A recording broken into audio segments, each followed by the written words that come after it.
Let's hit some keywords and some receipts. Alma. Alma is young woman. You can look at the Hebrew version of the word in the comments or in the description.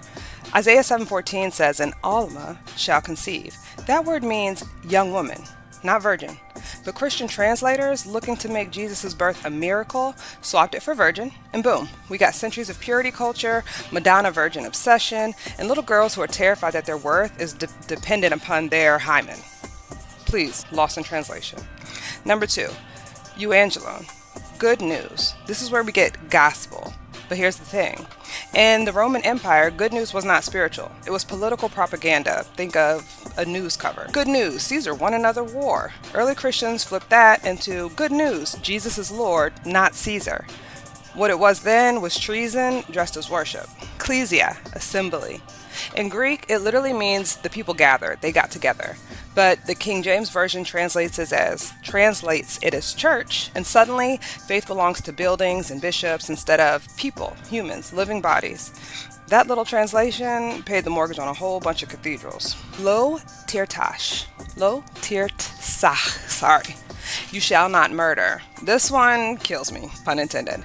Folks quote that thou shalt not kill, but then they justify wars, executions, lynchings, and colonization. But the actual Hebrew only forbade murder, not killing animals or fighting in war. Imagine how many sermons actually collapse if we get that one word correct. Kosem kesamim, one who divines divinations. That's in one of my favorite verses, Deuteronomy 18, the no witchcraft verse. But if you notice, it's not a general ban on all spiritual gifts. It was targeting exploitive, manipulative magic. But the translation flattened it into no magic period. That mistranslation was fuel for things like Salem witch trials. Parthenos, a maiden.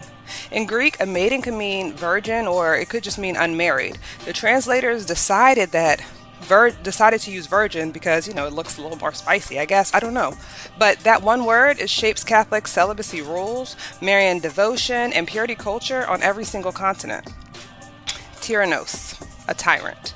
That word shows up in ancient manuscripts, but King James, KJV translations scrubbed any anti-king notations because King James was not about to fund a Bible that called him a tyrant, right? Amen. So be it.